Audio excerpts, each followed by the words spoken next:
continuación, realizaremos el siguiente problema. Nos piden encontrar nuestro voltaje G ubicado en nuestra fuente de corriente. Para eso nosotros ocuparemos nuestra ley de Kirchhoff de voltaje, que nos dice que la sumatoria de todos los voltajes en esta rama debe ser igual a cero. Nosotros ocuparemos esta rama en este sentido.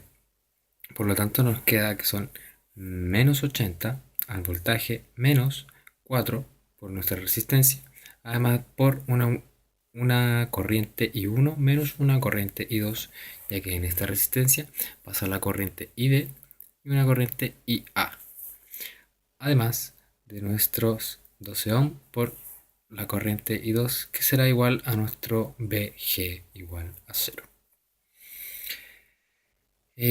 Transformando eso, nosotros multiplicamos y nos va a quedar menos 80 menos 4 por 1 y 1 más 4 por I2 más 12 por I2. Todo esto más al VG igual a 0.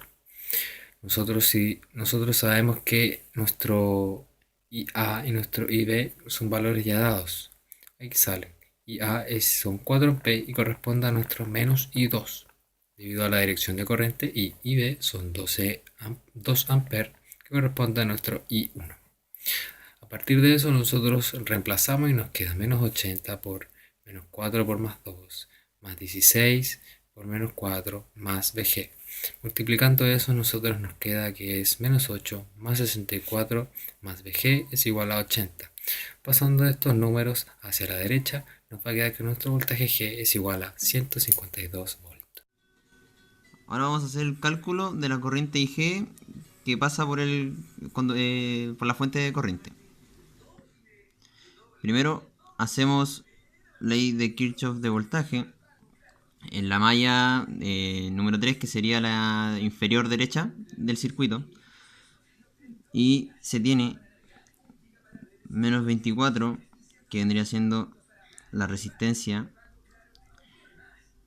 multiplicando a la corriente B, y menos una corriente de malla que le vamos a llamar I3. Esto porque por esa resistencia pasan ambas corrientes de dos mallas distintas. Luego seguimos con la corriente malla que pasa por las demás resistencias. Y finalmente el voltaje de la fuente. Resolviendo esta ecuación, obtenemos finalmente que el valor de la corriente que circula por esta malla, I3, tiene un valor de 5 amperes. Luego se tiene que en el nodo donde se unen las tres corrientes en el nodo inferior, se tiene que la corriente IG, que es la que buscamos, más la corriente IA, más la corriente de malla que llamamos I3, todas entran hacia el nodo, por lo tanto la suma de todas ellas es igual a 0. De aquí, reemplazando los valores, se tiene que IG más 4 más 5 es igual a 0. Por lo tanto, nuestra IG vale menos 9 amperes. Lo que nos señala aquí el signo negativo es que el sentido en el que corre la corriente en el diagrama del circuito está erróneo, por tanto debería ir hacia el otro lado realmente. Con eso tendríamos nuestra corriente de la fuente de corriente. Ahora desarrollaremos el ejercicio, pero por método de mallas. Tenemos la malla 1, 2 y 3. Delimitamos la malla 2 y 3 para utilizar el método de supermalla. A continuación veremos el desarrollo. Bueno, obtuvimos las dos ecuaciones de la supermalla y la malla 1.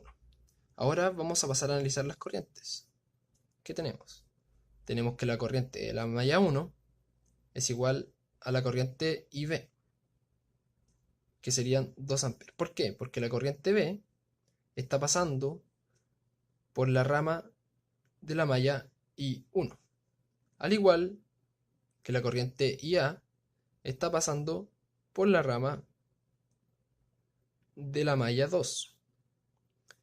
En este caso no es la misma, ya que nuestros puntos de referencia están invertidos con respecto a la corriente que nosotros nos dimos con la malla 2. Es decir, la malla 2, la corriente de la malla 2, la trabajaremos negativamente dentro de las ecuaciones.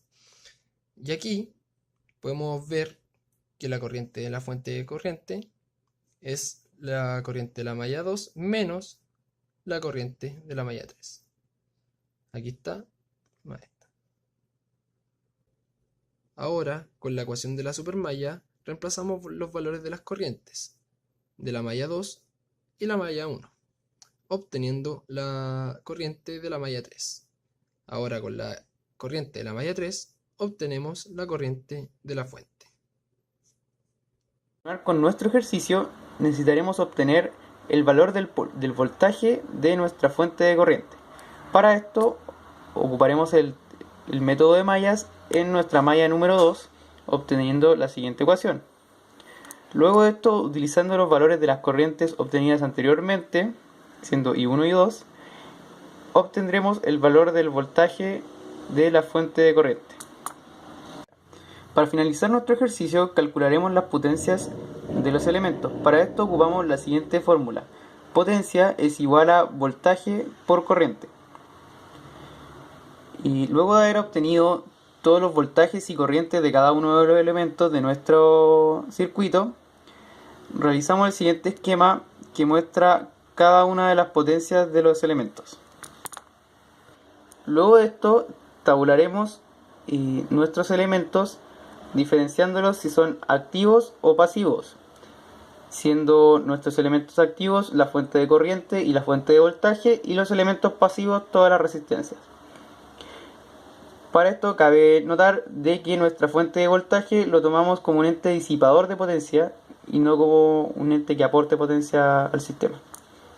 Luego de esto podemos ver que los resultados totales nos dan 0, como debería ser según teoría.